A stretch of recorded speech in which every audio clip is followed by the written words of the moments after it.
Get up, stand up. It's the morning lift. Raises up. Start your week with us. Get up.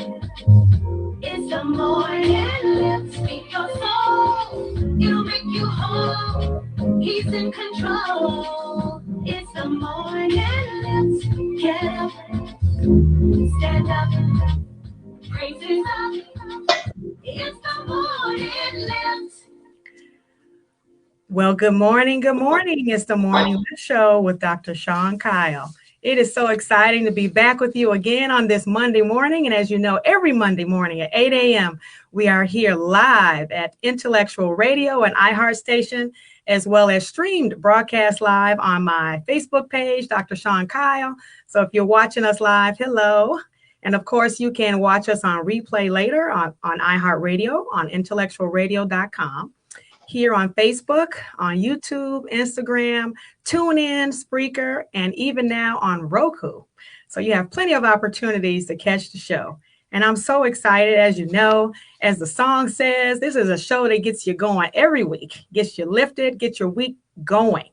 And we focus on spiritual, physical, emotional, and mental wellness here on the Morning Lift Show.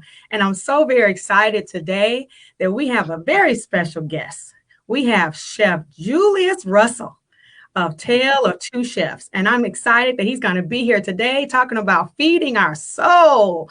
We had a very exciting election weekend. Wasn't that an exciting weekend? My goodness, all kinds of stuff going on. The weather is great here in Chicago. People were out barbecuing, doing all kinds of stuff, Chef. And now we got to get them back on track to get them physically moving on their wellness journey. Talking about some good food to feed their soul. And so let me give y'all a little bit of bio on our chef guest today, because he's going to be doing a live cooking demonstration for us. You want to get your pen and paper. You want to press record so you can play this back. If you don't know Chef Julius Russell, you have actually missed out on such a blessing. And we're going to bless you today with him. And his company, Tale of Two Chefs, people reasonably assume that the name, A Tale of Two Chefs, was inspired by the Charles Dickens novel, A Tale of Two Cities. Well, it was not. The truth is, Chef Julius named the company A Tale of Two Chefs because, like any good performance artist, chefs are known to have huge or alter egos that take up a lot of space. He's not saying he has either. He's actually saying he has both. So when thinking of the name of the company, he thought it would be cool to create a name that captured all of his kitchen personalities while honoring his unwavering love of both French and New Orleans cuisines. Chef Julius is rooted in French techniques and influences, whereas Chef Tiki is birthed from his Chicago family's kitchens and the flavors of New Orleans. Chef Julius Russell has been thoroughly educated and trained in all things French cuisine. He attended the New Orleans School of Cooking, as well as Le Cordon Bleu in Paris, under one of his instructors, Patrick Touraine, and Princess Marie Blanche at La Cuisine Marie Blanche Paris.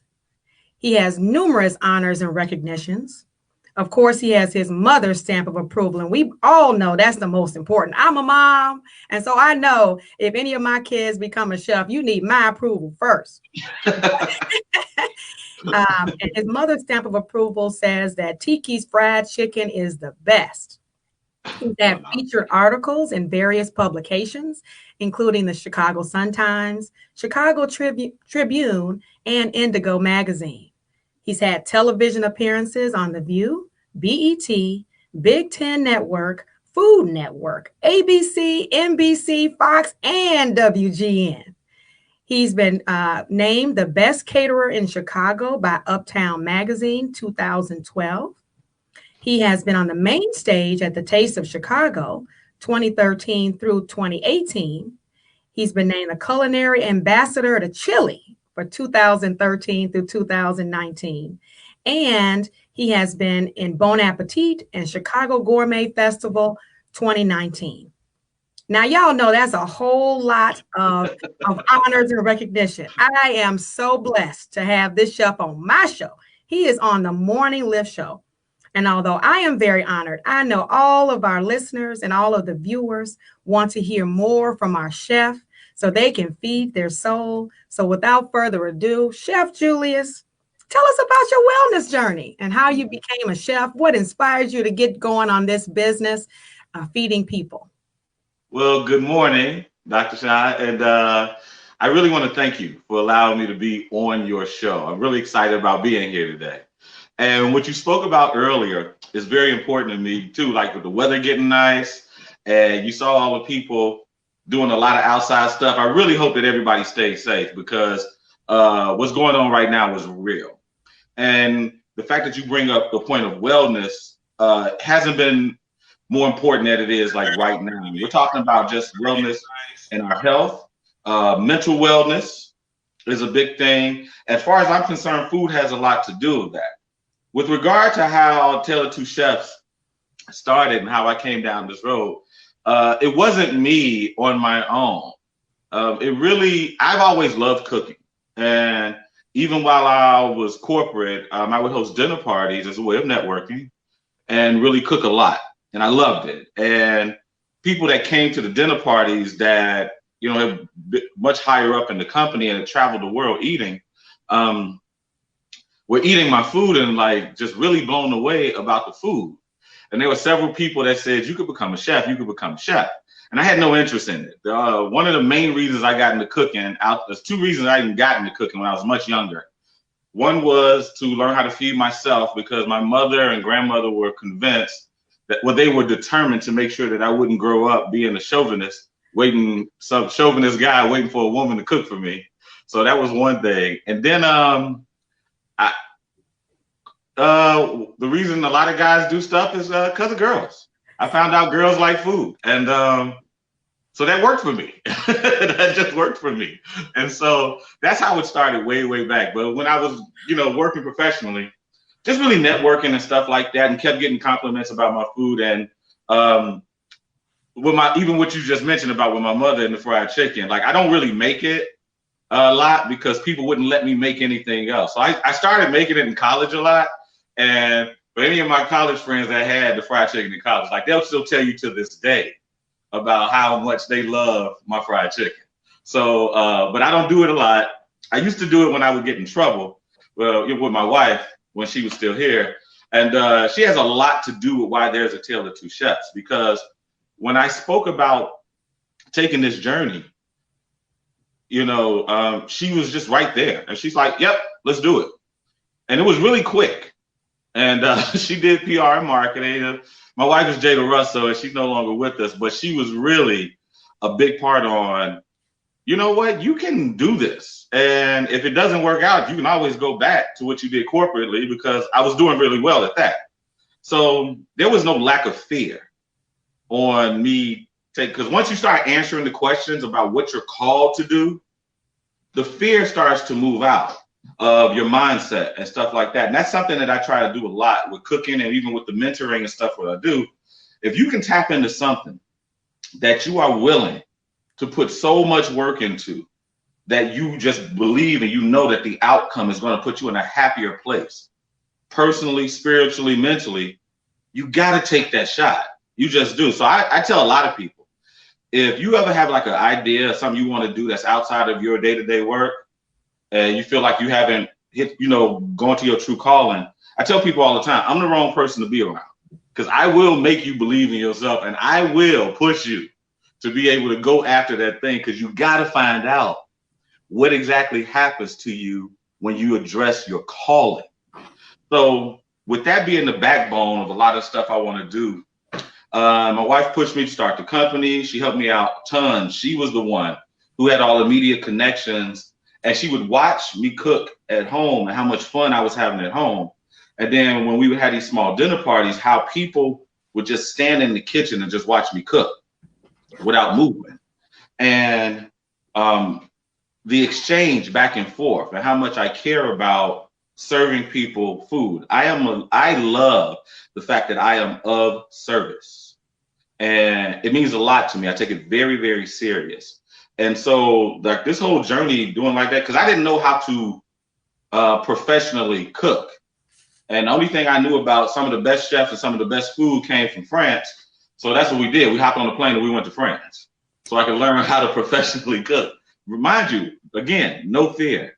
And came back and started cooking more. And then the phone started ringing and started traveling. And there were celebrity clients in different states. And I just got to go on this whirlwind of cooking for so many different people in so many places. But everywhere I went, I would extend my stay and go to like a local cooking school and just take just regular classes, just cooking with people and hanging out with people and weekend cooking classes and stuff like that. So my connection to cooking is very much about connection with people. As far as I'm concerned, it's something not just as a privilege and an honor to do. I have to do it. I have to be of service. And even with my spiritual growth, like this wouldn't have been put on me if it wasn't for about helping people. So some people think I just have a passion just for cooking. No, my passion and my love is for cooking for people. I want to feed you. I want to nourish you. I want you to know that somebody cares about you so much that when they cook for you, that's going to give you another day of existence, another day of life, another chance to be good, to love yourself, to help people. And I do that through food. I just quite simply do it through food. I let people know that, you know, people want to ask me what my style is and, you know, what style of food I do, what's my top dish and stuff like that. And I flat out tell people this, even if you go to the website, A Tale of Two Chefs, and that's TWO, I cook the food you want. There's a lot of fancy food out there, and I know a lot of people watch TV and they look at all this stuff that looks super, just so creative that it looks like museum pieces. But you might like the way it looked, but that's not what you're craving. That's not what you want. And I cook food that you want. So a simple dish, I want to make it taste extraordinary.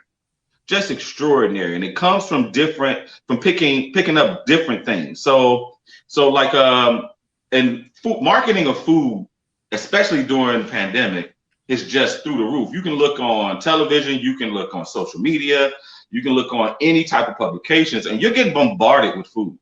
You just are, and people are home a lot more, and they're cooking a lot more, but they're also home in a different capacity. They're working from home a lot while they're helping their kids e-learn a lot. Wow. And everybody has cabin fever, and you're dealing with your kids with cabin fever, and your spouse with cabin fever, and your partner with cabin fever. Well, sometimes, how about somebody else do the cooking for once? You know, just do the cooking for once. And I know that we have the opportunities for restaurants for pickup, and you got to patronize the service industry. We need your support in order to stay here. This pandemic has had a big effect on all of us. And any true test of a food establishment is their ability and their desire to share first. It's not just about dollars and cents, because we need that to keep the business going and stuff like that. But when you put that sincere gesture of sharing with people and the nurturing of their body and nourishment, stuff like that, it just means everything. It helps you mentally when you can deal with the stress. You got all this stress of day to day that you're dealing with, and you come home and you get a text from me, or you get, you know, well, you were gone and I dropped off, and you come back and it's like, whoa, my meal from Chef Julius is here. I know that this was prepared for me to be happy, for me to enjoy.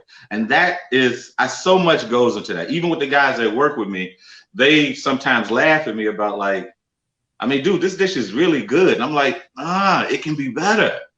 It can be better. Like, good is it's not an accomplishment, it's an expectation. So we can push this. And I like to share knowledge about food. So like when I was telling you about the marketing, different food ingredients at different times get a ton of marketing and PR. You see it on TV with commercials and stuff like that. And I remember when the first indoctrination of everybody went crazy for kale. Everybody went crazy for kale. And as a green on its own, I was not a fan of kale because of its bitterness. And I know that it needs help, and I'm fine with that. When certain greens, and you give them help, they become a lot more fun to eat. But the other thing behind kale is that we, as African Americans, are the people that brought kale to this country. See, kale is very prevalent in Africa. So this is one of our greens. This is a motherland green that we brought when we came over here and incorporated into our traditions and stuff like that. So when you talk to people and you share with people that they have a cultural connection with a particular green, well, it's a different view at looking at how they enjoy that green. It's not about, well, you got to eat greens just because to be healthy, and you got to start, like, I don't like scaring people into eating better and that things that are better for them. Look, there is nothing wrong with a beautiful piece of fried chicken. You just can't eat it every day. And it's not just because it's fried chicken, it's because so much has been done to certain ingredients. So much has been done to the chicken. So much has been done to the oils that we cook it in and stuff like that. So you got to really pick your spots on how you indulge with all types of food. There's so many things being done to vegetables that you got to pay attention to the vegetables too, that you use and stuff like that. Another reason I got into cooking is because everyone deserves access to a great tasting meal. You know, so this is the type of road I've just been on for a long time. And some of my things that I have on the website and stuff like that come with a higher price point. And that's due to some of the ingredients that we use. And that's also due to the fact that people like the excitement of having me cook in their home. Now, I started out as a private chef, and I'm still a private chef at my core. So that's what we would do. We would travel to different homes, this country, out the country, different places, and we would cook for people in their homes. So it was like people who had their own personal restaurant for themselves, and it was a lot of fun. And then with the pandemic hitting, that changes everything to whereas, all right, your personal restaurant is in your own house, so you got to do that. And so we still wanted to be able to provide some of the experiences where you have us, you know, in your place, but you being able to physically have us. So as things stand right now, we're currently doing in-house stuff for up to 6 to 8 people. You know, no more than that. I have a few rules because of the way I keep myself protected and we keep the client protected. One of the things that's just, I mean, it's kind of a downer, but people got to get out the kitchen. Like when I show up, it's kind of my kitchen for the night. So you got to let me have, you got to let me have my kitchen. Yeah. So, but, and we use a lot of natural ingredients. We just do. We don't use a ton of salt, but we use really good, simple salt. We have our own pepper blend. We got our own Creole dust. You know, I have access to my own truffles out of France, so I'm not using truffle oil. You know, I throw truffles in a lot of stuff, which is one of the reasons why some of the stuff is expensive. I'm saying, hey, like, but it's real. It's not this chemically made stuff. The dish that I'm going to be doing for you a little later is something that's very straightforward and simple, but because of a few touches that I'm going to do, it kind of takes it to another place. You know, but I'm a kid. I grew up in Chicago, and I'm a kid from Inglewood that became the culinary ambassador to a country I had never really heard of. So, like, there's very little you can tell me about what can't be done. You know, so I know that was a lot, and but I get so happy about this and being able to share with people. But you know, I have some things that make me a little unpopular. So we have holiday season coming up, and people start discussing, you know, dressing and stuffing and all that kind of stuff. Well, one thing, I never cook with green bell pepper, ever. Not one dish do I have has green bell pepper in it. And I'm gonna tell you why. See, it's unpopular. And I'm gonna tell you how is that? I gotta stop you with that. Now, how is that you can make dressing without bell pepper? Come on, okay. Well, no, without green bell pepper. Okay. See, this is the thing that people forget. Some of the vegetables and stuff that we got happened during times just because of war. They were cheap and they were given to us. So in most cases, well, every case really, a green bell pepper is an unripe pepper. Now, once it ripens and it turns a color, it becomes sweet. And if you ever bit into a green bell pepper raw, I don't want you kidding yourself. Just because you heat it up don't mean it's gonna taste better. All right, it just ain't. All right? I know how good your dressing is. I know you love it, but it ain't. Your dressing ain't good because you got the green bell pepper in it. I'm just letting you know that right now, especially since Thanksgiving is coming up. This is just a little help from your chef to help you out as you go down that road to doing your dressing. When help you go us to that out, store, help us out, because we all know that we do the best dressing, right? Help us out, chef. Man, so when you go to the grocery store and you're looking at them bell peppers, slide on over there to the red or the yellow and just give it a shot. Just give it a shot. I'm telling you, you won't miss the green. But that's the kind of fun that I like to bring to my cooking. That's the type of approach I like to bring to my cooking. I let us know that there are several things out there, and also remind us of some stuff. Like, I know a lot of people, you know how you get it's almost like every year the sugar versus salt and grits war comes up. So you got sugar grits and you got salt grits, savory grits and stuff like that. And then you got a group of people so confused because now everybody doing shrimp and grits. They don't know what to put in the grits because it's supposed to be savory, it's supposed to be sweet. Well, the reason the sugar even got into the grits is because during World War II, there wasn't a lot of food, and grits being made from corn and really easy to have and stuff like that, but they had to put something in the grits to get the kids to eat, and the kids respond to sugar. So that just kind of stayed over and over, and it just carried on. So I understand where it comes from. I'm just saying you ain't got to stay there. It's so much sugar in everything that you can kind of pass on the grits. It's sugar in your grits. Like people that eat at a certain sandwich place that's known for like $5 sandwiches, they have so much sugar in their bread that there is a whole country that doesn't even deem it as bread anymore. Because of how much sugar is in the bread. And that's processing. And those are the things that go into your system that your body doesn't know how to process. When you hear the argument of butter versus margarine, I say use butter, just use less of it. Because your body knows how to process butter.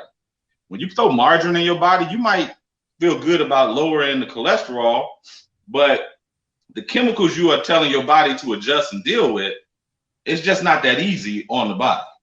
So it's like you feel good on one side, but on the other side, you're doing some other stuff. So I like people to just be informed about stuff like that. When I do classes with kids and I ask them what they like and what they want to learn how to cook and stuff like that, and you get the fried chicken question all the time.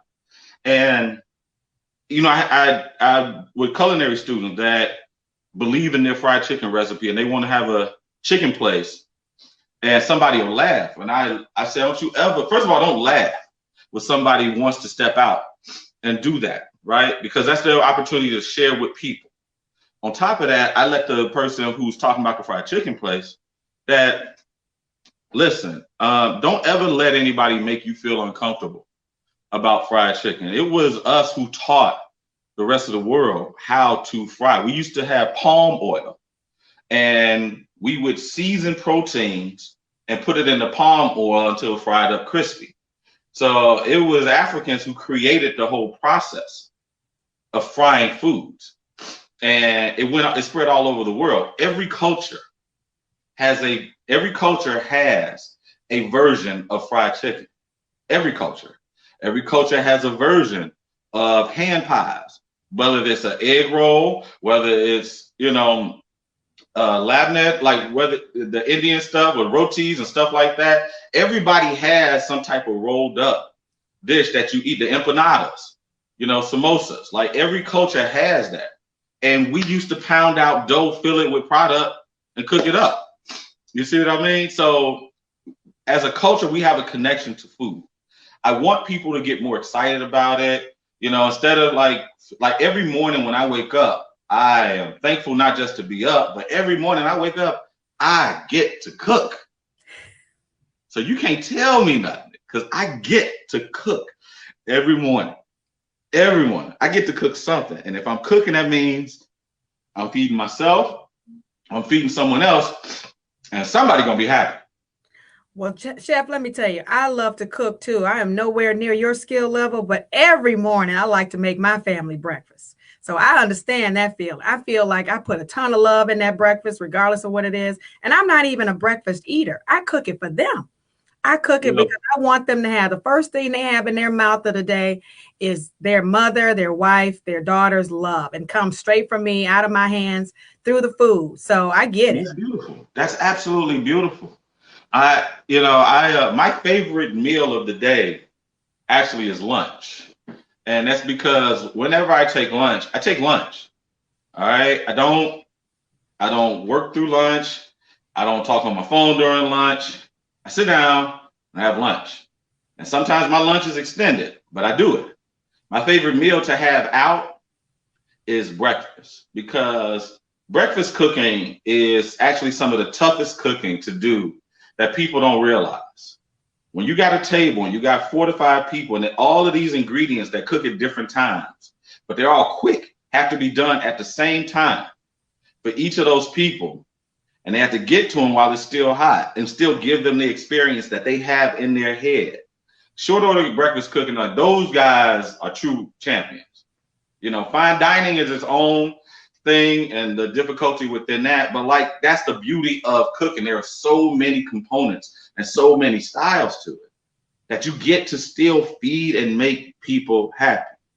We have a big boom with like luxury cakes and stuff like that. And I've seen them and I'm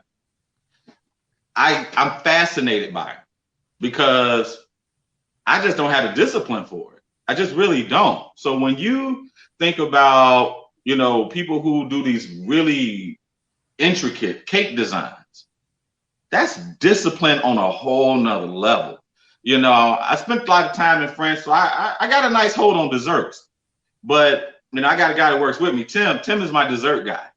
So I can throw ideas together and say, I want to do this. This is what I'm thinking about. This is what I'm trying to do. Tim says, okay, got you.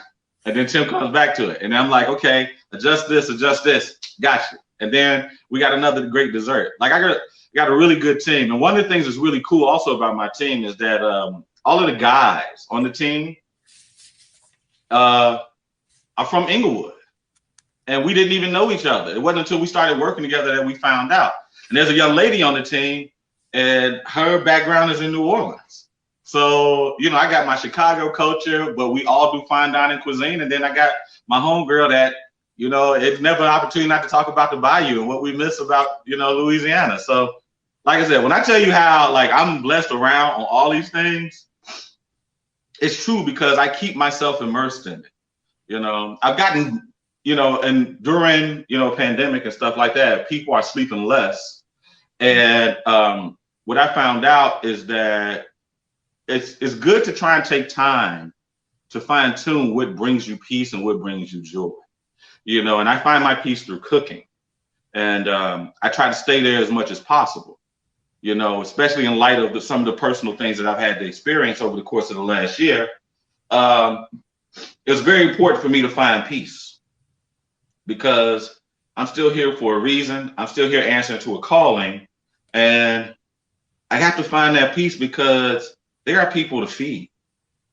When we don't have orders and we still have food, me and my guys, even though we're not supposed to, we pack up and we feed people that are less fortunate.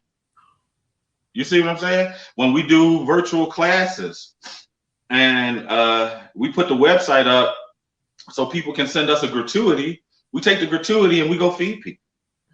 It's all about providing nourishment, sharing love. For people, like when you talked about this election weekend, one of the prevailing things that so many people that don't even know each other posted was about the fact that they can feel good about humanity still has a shot. And these people don't even know each other, but we were all feeling it. Because a lot of us were just shocked. A lot of us were hurt for what we saw 4 years ago. And now it's like in everything else, like 2020 got one thing right. You see what I mean? With everything else 2020 has been on, it got one thing right. And if that ain't a reason, especially for us in Chicago, if that's not a reason to wake up, because we don't get 70s in November. And we had 70s on election day. We had 70s throughout the week. We had 70s over the weekend. And we got a Monday. This is the most Friday Monday ever, okay? This is the most Fridayest Monday ever, okay? And we need this, especially with those that still have to go to work and you're going to the grocery store and you still have certain errands to do. You're going to get outside. And if you know, like I know, when you get outside, people be peopling, okay? People be peopling.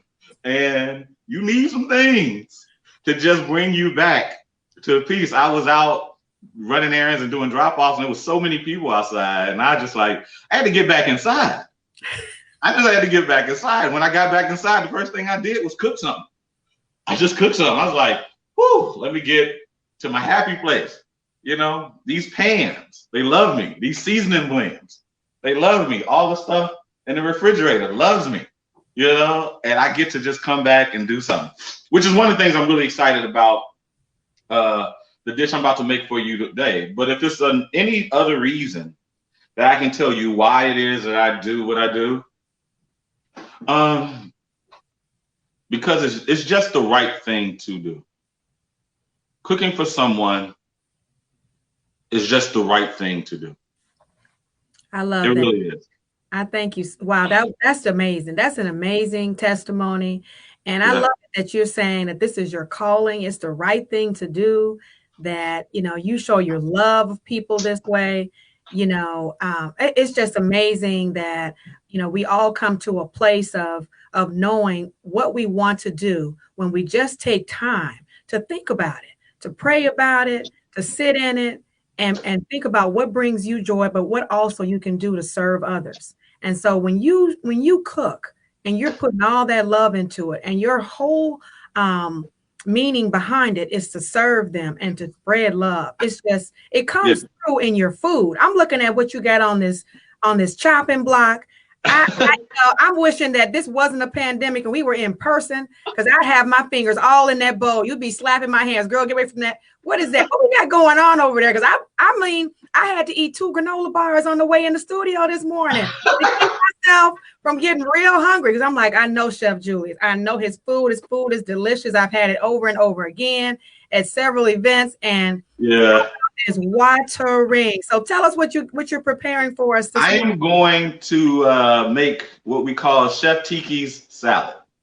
Okay, and but the thing that I really like about this is that it still blends both sides. So there's definitely some Tiki-isms and Tiki influence in this, because we're going to start with we're using things like kale and red cabbage, but I got some French green beans in here. We got some sliced apples. We're going to use some Creole dust. But the other thing that I'm going to do with putting this together is I'm going to make the champagne citrus vinaigrette. And when I speak about salads and stuff like that, people are like, of course he's making a salad because that's what we got to do in order to be healthy. Nah, this is kind of a fun one. This is one of those ones that it makes you want to eat. And I'll tell you right now, like, even with me personally, I'm a big fan of salads that people make for me. If more people make you a salad, you will eat salads more often, rather than you going through the process of trying to put your own salad together, because it just doesn't seem like fun when it comes to assembly. But when somebody makes that salad for you, and you sit down and that salad comes out, and it comes out on that plate, and it has, you know, the chicken laid across a certain way, and then you got your little side of the dressing and stuff like that, and it's sitting in front of you, you're like, yeah, this is for me. I'm going to be okay. So one of the first things I'm going to do with making this salad is I have a aluminum pan on my stove, because we're going to add some Chilean pink shrimp to this.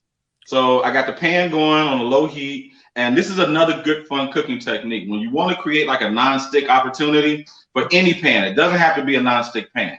Some of the non-stick pans have coatings on them, and it's 2 things that people need to remember. One, those coatings wear off.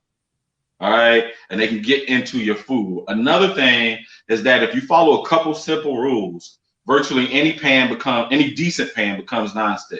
And I'm not talking about you having to go spend $3,000 on on a set of pans.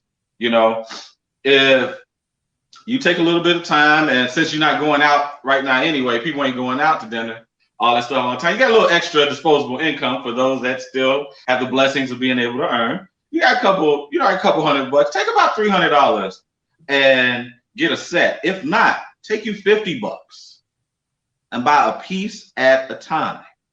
And we're going into the holiday season where everything is going to get put on sale anyway. So go a piece at a time and put together your set. It's not about it matching. It's about it being of good quality, because these are the vessels that you're going to use to feed yourself and feed your family. So you heat the pan, and then you add whatever fat. So we're going to use olive oil for this one. So you heat the pan, you heat the oil, and then that's what cooks the protein. So I just give this about 2 tablespoons of oil in the pan, and I'm moving it around for those that can't watch, but I'm moving it around to make sure that the oil shimmers and goes all over the pan. That means that the pan is hot. So it goes back onto the stove, and then we add the Chilean shrimp. When you hear that sizzle, that means your pan is the right temperature. That also means you on your way. So we give it a little shake, and I'm hitting it right now with a little bit of salt and a little bit of pepper. Goes into the pan. You got your sizzle going, and I'm hitting, like, do everything. Tiki do everything with Creole does. So we got that going. Now, the next step that you're in listening, and those that are watching, what you're seeing is a really cool culinary trick. Okay, it's one of the best ones I ever learned. Called leave it alone. Stop shaking the pan, stop turning stuff over, leave it alone. Okay? The pan is hot, the oil is hot, you got some seasoning on the food. It's knowing what it's doing. You gotta leave it alone. Because I know to all the clever editing and stuff that you see on TV, you want to shake, and you want to flip. That's not how it works. They got clever editing tools, okay, that you don't have in your house. All right, you don't know how many times they shook that pan and the food fell out the pan. You only thought it take that they shook the pan and got the pan right. So what I'm saying is, leave it alone. What this does, it's going to develop color, and you're going to get a little bit of a crust on the protein. Also, when you go to move it, it'll come up really easy, because right at first that protein is going to stick to that pan, and then during the Maillard effect, it's going to start to slowly let go. Okay, that's how you get that crust when you're doing a steak. That's how you get a crust on a piece of fish. You know, when I was showing one of my cooking classes, I was showing people how to do this chicken dish, and everybody kept turning the chicken faster. And now you got all this light-skinned chicken out here, and I'm like, see, don't be coming to my cooking class with your Drake chicken. All right, I need some Billy D. Williams chicken. Y'all giving me this Drake chicken just because you won't leave it alone. Okay? So, I love it. I love it. Leave it alone. That's a big thing. All right. So this has been going for about a minute, 2 minutes. I pick it up, and I'm just turning it. It turns real easy. It's not even sticking. Now, because it's shrimp, this is another helpful hint. Shrimp, well, these are pink shrimp, but a lot of shrimp that we buy over in the States and domestically aren't pink. Now, the thing is, you want to pay attention to that pink, because shrimp have its own internal thermometer. When it's pink, it's done. Okay? Now, depending on the size of your shrimp, if it looks like a C, it means it's cooked.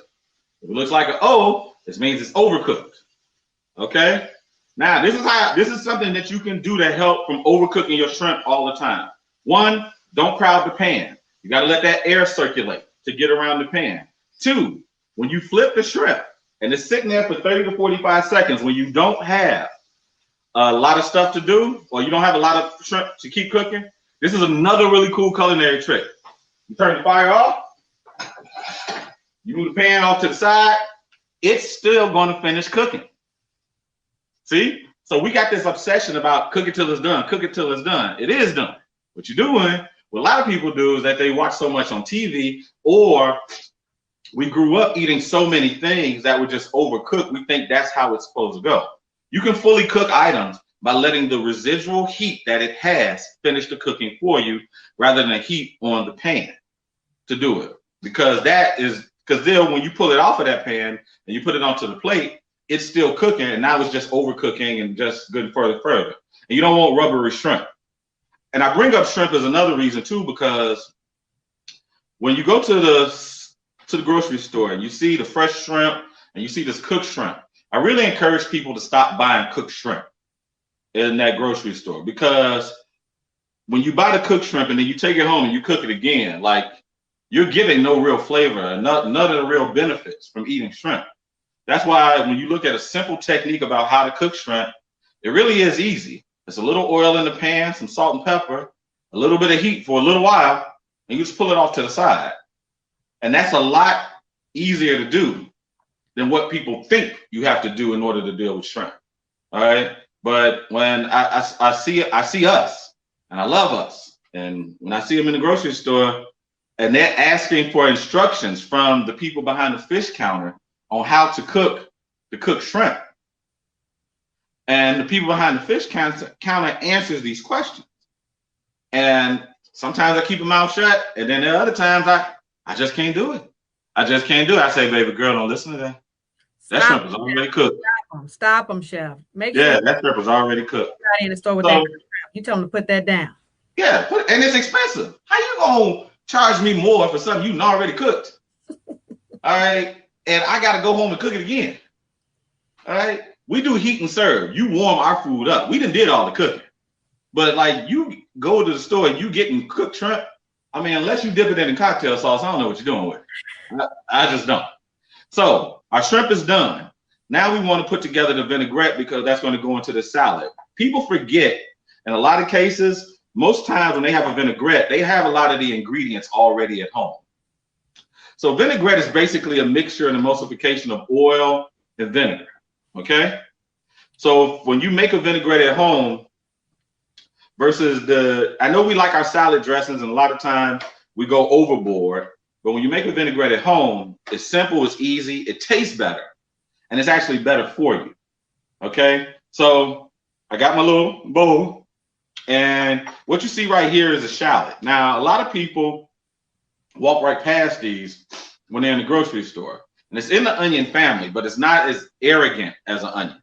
So like white onion and yellow onion, I never cook with.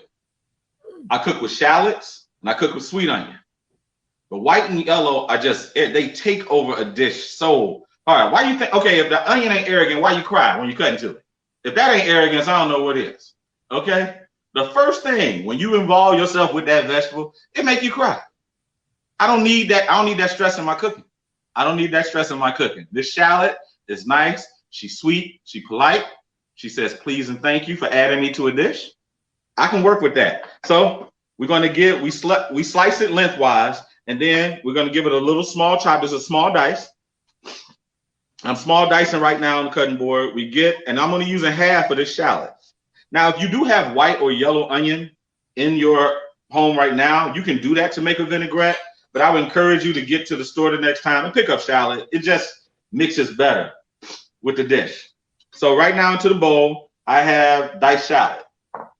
To this diced shallot, I'm going to go in with 2 tablespoons of mustard. I like mustard. We make our own, and I like a brown mustard, but I like mustard. I like mustard a lot. So we make our own. So I'm using 2 tablespoons of my brown mustard that we make. Well, wait, 1, because that's a small salad. So only a tablespoon. Okay. Into that, I'm going with a little bit of salt, a little bit of pepper, and naturally, a little bit of Tiki's Creole dust. All right. Now, to the mustard, I'm going to add my vinegar. Now, my vinegar and the vinegar olive oil mix is going to be 1 part vinegar, 2 parts olive oil. Or 3 parts olive oil if you like it to spread out more evenly, because I like vinegar too, but it can 1 part to 2 could be a little too much of a punch. So you do 1 to 3. So what kind this is for this one, because of the vinaigrette we're doing, I'm using a citrus champagne vinegar. And that's the whole thing about vinaigrette. If you want to do a lemon vinaigrette, use lemon. You want to do a grapefruit vinaigrette, use grapefruit. You want to do an orange vinaigrette, or like right now, a lot of people are using orange. Get you some orange, get you some poppy seed, get you some canola oil. You do that. You see what I mean? So now this is fragrant. I got the 1 part vinegar in there with the mustard, with the salt, the pepper, and the shallot. Here's my olive oil. Now my olive oil is a little different because every week we make garlic olive oil. So we take 10 pounds of garlic cloves, put them in the large pans, large pots. We cover it with olive oil and we let it simmer like tea for like 5 hours. So the garlic itself floats, become nice and soft. We mash that up. That goes into sauces, that goes into soups, you know, a little touch of that roasted garlic flavor. We add it to some butter and spread it when we make sandwiches. So we use that. And then our olive oil got that sweet roasted garlic flavor to everything that we sauteing and that we cooking. So as I'm adding the olive oil, I'm stirring with a whisk, okay? And this is emulsification. So you just really add it slow and keep stirring, keep stirring, keep stirring, and speed it up so it emulsifies. So now you got that vinegar and that olive oil working together. And you got that mustard in there that's gonna give you your creamy texture. You give it a stir, pull it out. I'm going to use a spoon. I'm going to give it a taste. I like it, but I want to spread it out a little greens. It's a little thick. So I'm going to add a little bit of oil. And because it's olive oil, remember, this is good for you. Now, I'm going to add a little bit more black pepper because I like black pepper, and naturally some more of the Tiki's Creole dust. Yeah, put some more of that Tiki's Creole dust in there. So now here's the next step. After this is emulsified, you got your salad greens, and this is kale. This is black kale, red kale, and I have some red cabbage in here. I'm going to take just a little bit of the vinaigrette and pour it over the salad. And then, using the best mixing tool that you have, my hands, I'm going to toss the vinaigrette with the kale and green mixture. Now, for the hardcore people, you done right here. You're finished. If you want to just stop, you take a little squeeze of lemon over this, boom, great. So my greens are dressed. I go into my dressed greens. I go into my salad bowl, which is right here. And it got the greens, got that sheen on it. Yes. See? My taste buds are going. My goodness. So when you see that sheen on it right there, now you're like, okay, it's still a bowl of greens. Where's this fun part that you was talking about, Chef? I got you.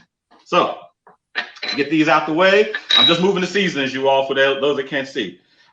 When you use color, it's a good indication that you're eating healthier.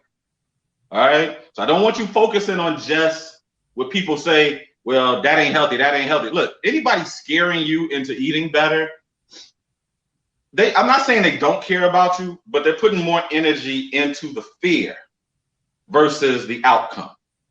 So maybe they just don't know how to express it better, or they just feel like they've reached to a point that they've exhausted their opportunity to share with you how they care about you. So I don't want you taking it personal and getting scared. So the first thing to this I'm going to add are some sliced apples. And my apples have been out for a while. And the reason that they don't look green is because when you slice the apple, you put it in a bowl with some lemon water or some lime water, and that'll stop the apples from oxidizing and turning green. So I'm going to place some apples around my salad. Now that's going to give us another little acidic crunch and texture. And that's the fun part about salads, when you get texture.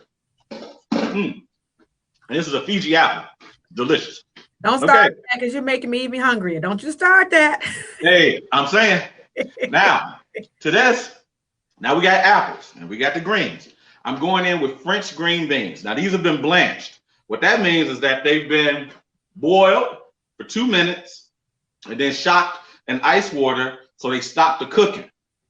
And your green vegetables should be crunchy to get nourishments. So I'm placing some of the French green beans into the salad. Now we got double green. We got the red. We got the apple, citrus, right?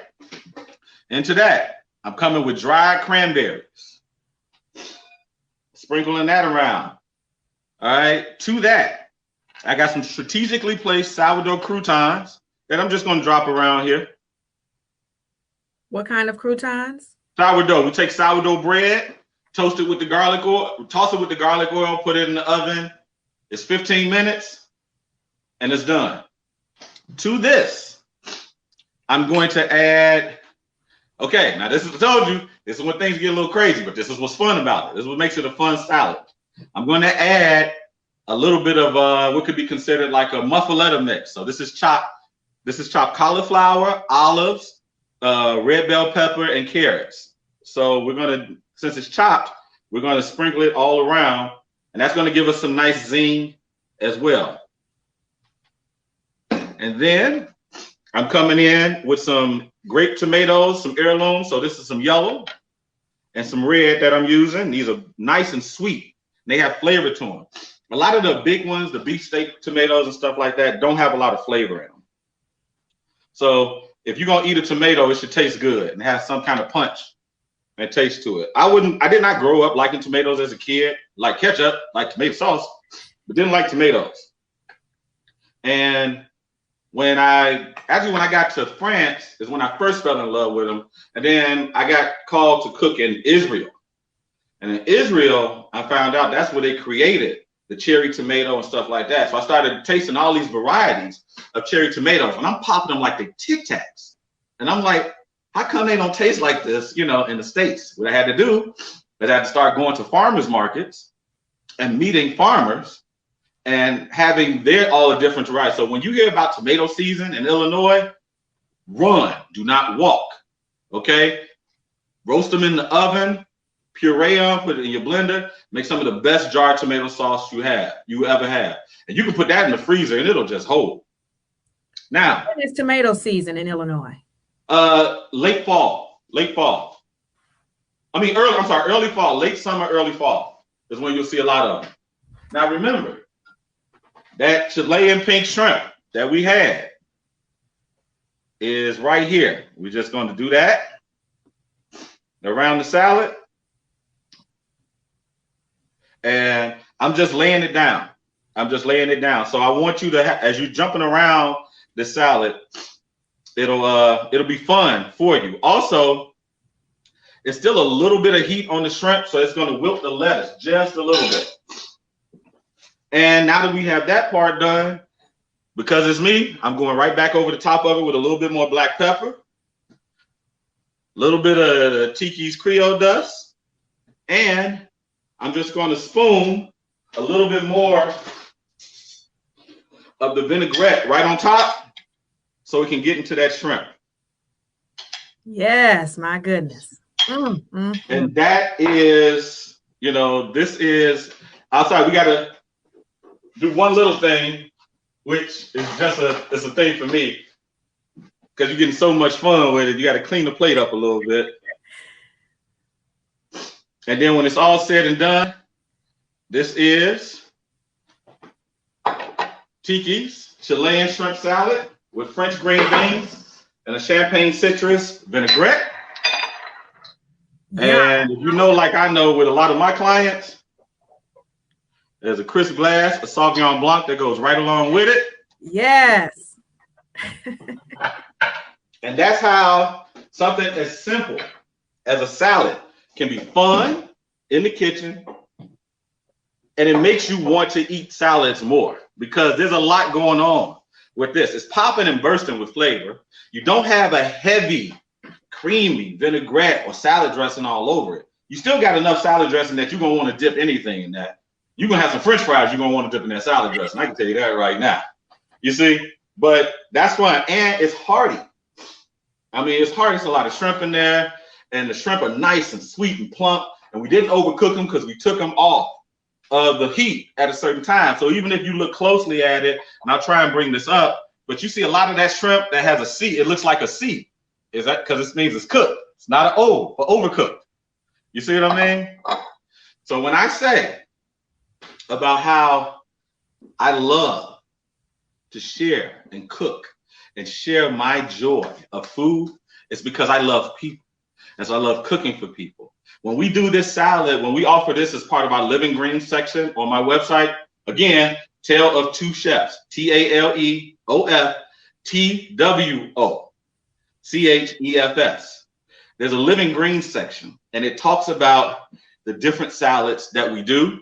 You can offer them as kits. I mean, you can order them as kits, and you do 3 at a time, and you can choose the protein component that you add to it. But we give them to you 3 at a time because we don't want you to do a one-off with a salad. We want to give you multiple salads so it becomes a habit.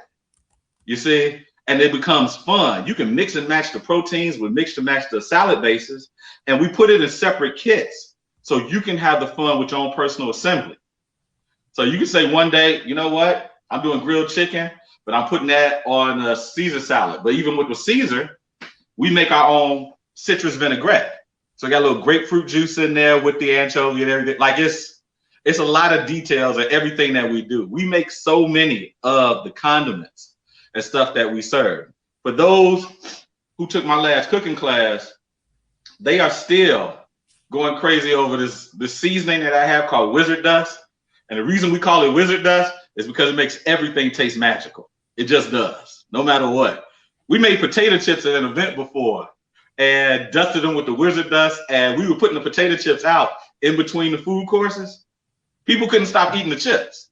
So we had that. So we're going to be making that for sale. What's for in a couple of days. What's in the Wizard Dust? Stuff. And then, but like I said, with the living greens section, it's fun. We call it living greens because we want you healthier. We want you feeling better. And when you eat food that tastes really good to you and you thoroughly enjoy, it helps release serotonin in your brain and dopamine in your brain. And those are the feel good components. So you want that. Those are feel good hormones. You want that happening. And when your brain goes back to this made me happy, that helps with your peace of mind. That helps with your wellness. It helps you deal with what we're all dealing with. Make no mistake, I'm going through the same thing everybody else is going through during this time. I'm keeping focus on my peace. I'm keeping focus on my joy. And I'm sharing with people because we all need help what we're dealing with. And this is how I do it. This is exactly how I do it. So, I mean, and so I know, like I said, I know I go off on long things, but like I said earlier, cooking for people is just the right thing to do. I love it. I love it. Oh my goodness. I can't believe we have spent all this time together. I want to reach through this screen here and grab that salad and just put my fork in it. I can't believe how beautiful that turned out. I mean, I can believe it because I know how great of a chef you are. So I can. But just watching it and watching you do it right there, I'm telling you, you made something simple that I think many of us can at least try to do, chef. And please always people to put that cooked shrimp down. But I want people to experience your food from you. And I corrected my banner. As you see, I changed that website. I corrected that thing because people have got to get a hold of you, have you come out and do cooking demonstrations in their home, out and do catered meals. I know you do the dining with chef experiences for people online where they can cook with their couple. Yeah, the virtual dinner parties. Yes. There you go. Yeah. And you can sign up for those. You can sign up for all of those all via the website. I mean, it's a lot of fun. We are so looking forward to being able to do more outside public stuff.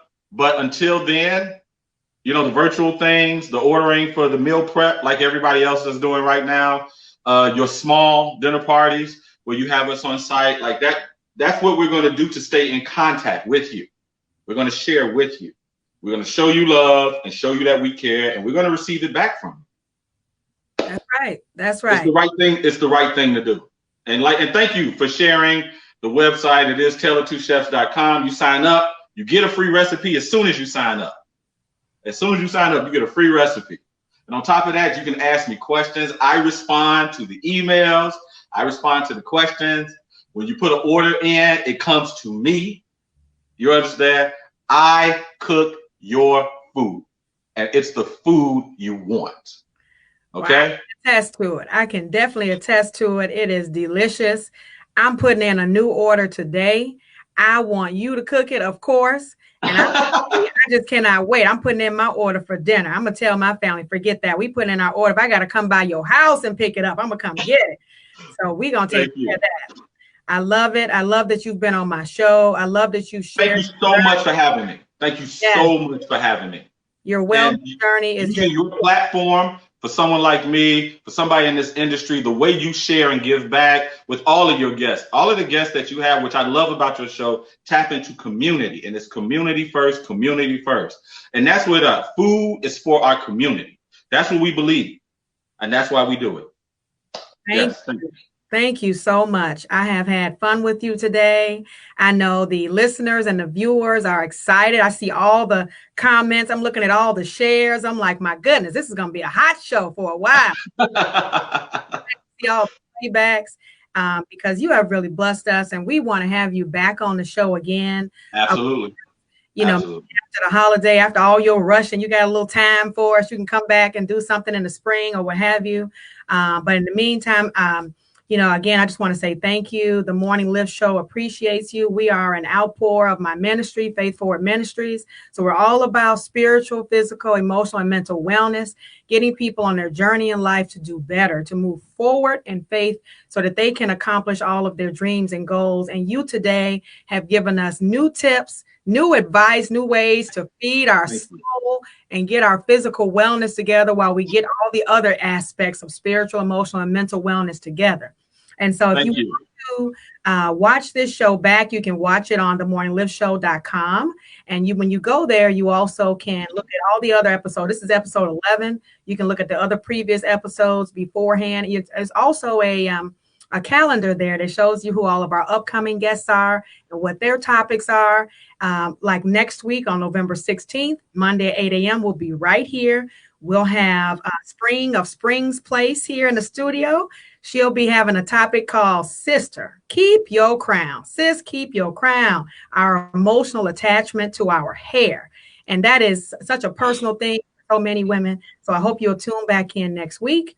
Definitely check out the website for information about, not just the show platform, but about my ministry. If you want to hear my backstory, my journey, it's all there in video for you. Everything is open and available to you. I want to say hello to all my Faith Forward Ministries followers. And of course, my Sisterhood Society of the She Shed, where we get our wellness. Over 2,000 women on Facebook. Of course, I got my t-shirt on. She becomes in the She Shed, because we're all about getting our piece there so that women have a place. And again, Chef Julius Russell, you can find him at taleof2chefs.com. Sign up for his newsletter, sign up for his virtual food experiences, and come back and see us on the Morning Lift Show every Monday at 8 a.m. right here on intellectualradio.com and iHeartStation, and right here on Facebook Live on Dr. Sean Kyle. Stay lifted. Have a great week, and we'll see you next time. Bye now. If you have enjoyed The Morning Lift, please visit our website at themorningliftshow.com. You will find upcoming events as well as options for donating to our 501c3 inspired, be uplifted, and be blessed. It's the morning.